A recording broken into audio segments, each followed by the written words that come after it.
Michael Jordan is one of the most recognized names in the world and among the most dominant and gifted athletes ever to play professional sports. But how does a man who has been called the most competitive person alive still compete when there are no more games to play, no more championships to win? It's a question Jordan tries to answer in his new book, Driven from Within. Tonight, in his first major television interview since he left the spotlight 2.5 years ago, he talks candidly and sometimes painfully about the game he loves, the business empire he has built, the murder of his father, his problems with gambling, and his hopes for a quieter, more private life. I've heard you say that now that you're retired, you're trying to take your life back. Who are you trying to take your life back from? From the public. For years, you find yourself doing things for them, trying to appease them. When you're out in the public, they come up, they want to meet, greet, say hello, sign autographs. But I want them to understand this is my time. This is not your time. This is my time now.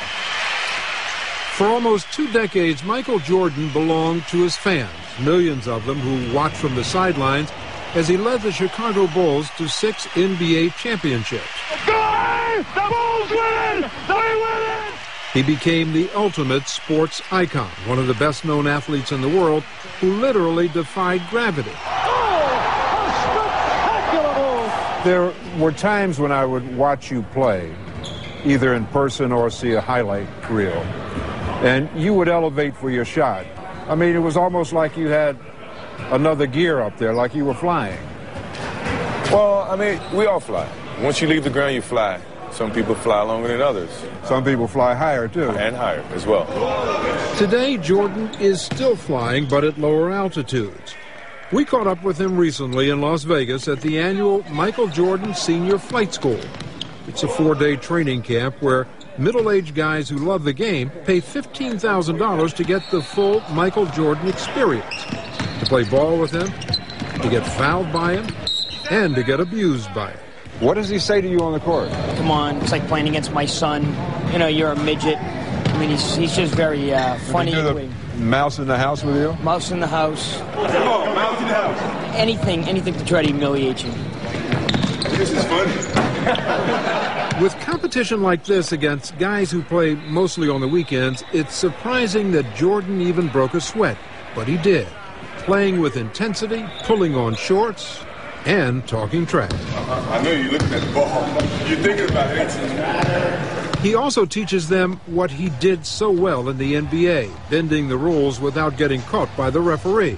Watch Jordan's left hand here as he gives Russell the push. The referee can't see that. We asked him to demonstrate.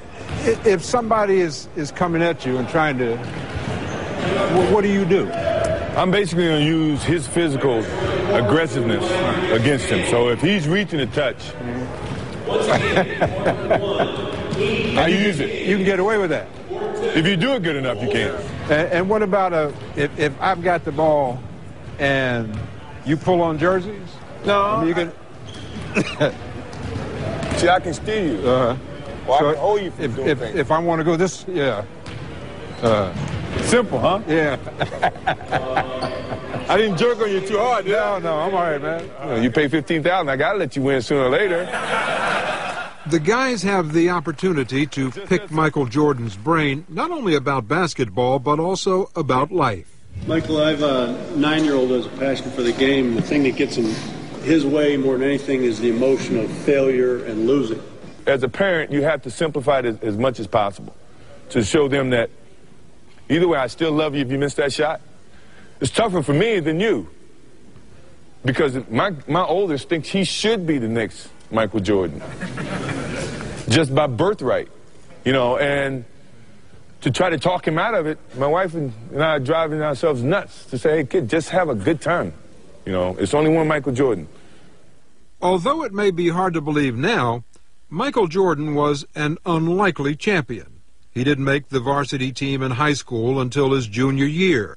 Jordan says no one in his family ever expected him to amount to much, and that's what has fueled his will to win. I read in your book that attitude, that competitive drive, came from being in a family where you felt you had to prove to your parents that you could succeed because of all the kids in your family? Sure. You were the one who was least likely to succeed? I felt that because I wasn't really a work-conscious type of person. But I was a player. I loved to play sports. And in their wildest dreams, they never thought that I would be a professional athlete. Did you? No. That all changed in 1982 when Jordan was a skinny freshman at the University of North Carolina. He made the shot that won the NCAA title in the final seconds of the game. Jordan! Michael Jordan! 14 seconds! That put Michael Jordan on the map. As my mother or my father would say, that changed Mike Jordan to Michael Jordan. Michael Jordan became more than a name. He became a name brand whose face has sold everything from soft drinks to sneakers, from fast food to underwear. Endorsements earn him an estimated $35 million a year, even though he's no longer playing basketball. That's all, folks. Well, that's my line. Over the years, he's written 4 books, including Driven from Within, which comes out tomorrow. The book is published by Simon & Schuster, a sister company of CBS. It's got to be my size. Jordan also oversees the Jordan brand, a subsidiary of Nike, with revenues of $500 million a year. It includes accessories, a full line of clothing, and, of course, sneakers. Jordan has final approval on everything. When he meets with his design team, there's no detail too small for him. So we were thinking about going gray. Yeah, but you're killing yourself with so much gray over here. Right. Well, spring is blue. Pinks, all those are spring colors. So it's not just, here's my name, use it. Oh, no. No, I do have a sense, I like control.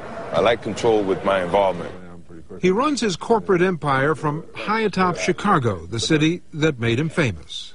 Could you have imagined when you first started playing that one day you'd be sitting up here running a company that's worth $500 million? No.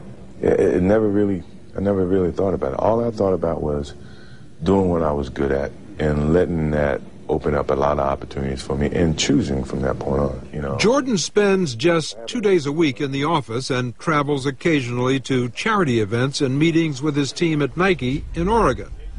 But a large chunk of his time is spent on the golf course, which has replaced the basketball court as his proving ground. He has worked his handicap down to a 4 and says he's addicted to the sport, often playing from sunrise to sunset, 54 holes a day.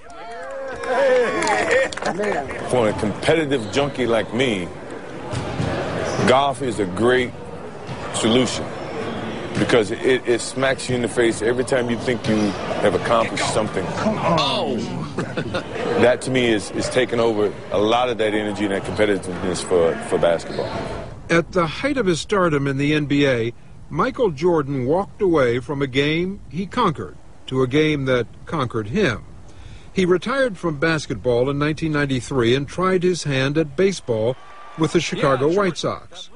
Over the course of his one full season in the minors, he struck out 114 times and made 11 errors. Most would consider that a failure, but for Jordan it was just another challenge. So you didn't consider your experience in baseball a failure? No, by no means. But people would look at those numbers, as you would say, and say, hey, man, you couldn't cut it. I know, but I mean, it's people's perception of what standard is. And I wasn't expecting myself to be, Babe Ruth or Barry Bonds or anyone like that. I was trying to understand and play the game, enjoy the game, see if my skills could compete on that level. His newest testing ground is motorcycle racing. He sponsors a team and enjoys speeding around the track at up to 150 miles an hour. Is that about an adrenaline rush? Is it? I mean, because it's dangerous, Michael. Sure, a lot of things are dangerous. I like motorcycles. I like speed. That to me is a rush. Jordan seems to live his life on the edge, knowing that it could all end at any moment. In 1993, his father, James Jordan, his first coach and closest confidant, was robbed and murdered at random in North Carolina. His death must have been a terrible blow to you. The thing that I looked at, the death of my father, unfortunately, it happened at the hands of another human being, which In essence, that's very difficult to deal with, just the notion of being able to kill someone. But I had him for 32 years, you know, and he taught me a lot in 32 years. You know how many kids get that opportunity? Very few, you know, in today's society, get the chance to spend that much time with their parents and get that type of influence. Jordan says his mother Dolores and his late father were his biggest role models, hardworking, generous, and disciplined. He says fans should look closer to home for inspiration, rather than looking to big-name athletes for direction. We can give impressions, we can give examples, but to institute and implement those, there have to be people closer to them to see that individual, see those kids day in, day out. And for those people who've criticized you for not being more outspoken on political and social issues, who perhaps would like to see you be the kind of black iconic figure that, say, Muhammad Ali was in his day, or Arthur Ashe, or Jackie Robinson. It's a heavy duty to try to do everything and please everybody. You know, my job was to go out there and play the game of basketball as best I can and provide entertainment to everybody who wanted to watch the game of basketball. You know, obviously people may not agree with that. And you know, once again, I can't live for what everybody's impressions of what I should do and what I shouldn't do. One stain on Jordan's otherwise clean image was the allegation that he had a compulsive gambling problem. The NBA cleared him in 1993 after conducting 2 investigations. But today, Jordan admits he's made some reckless choices at the gambling table with his money. Yeah, I've gotten myself into situations where I would not walk away, and I've pushed the envelope. Is that compulsive? Yeah, it depends on how you look at it. If you're willing to jeopardize your livelihood and your family, then yeah. And you're not willing to do that? No. Your father said that Michael doesn't have a gambling problem. He has a competitive problem. Yeah. What did he mean by that? You know, I want to win.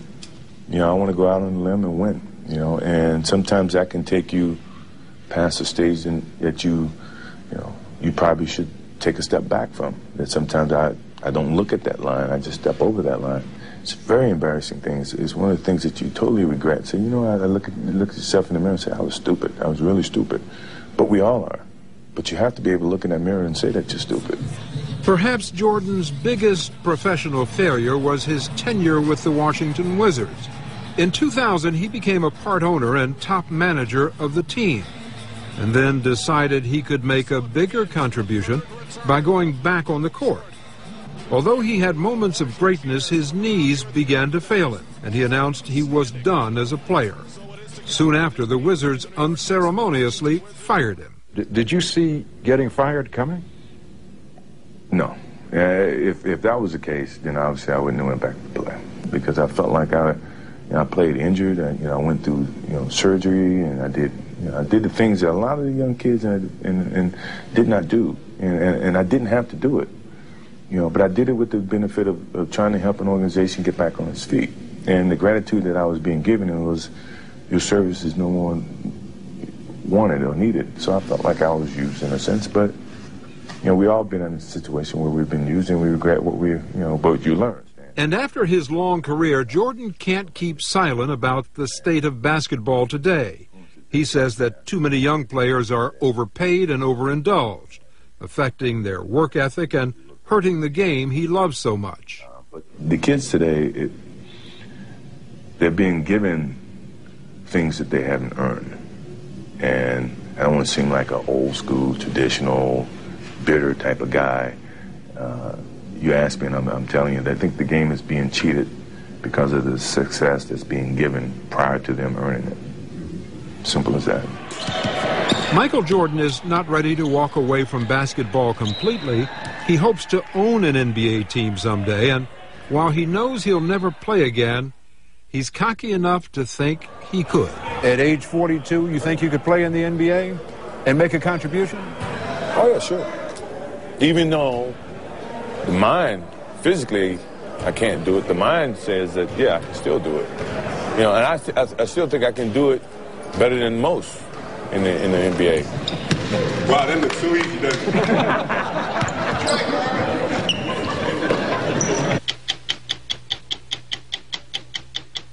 Tonight's special broadcast of 60 Minutes with fewer commercials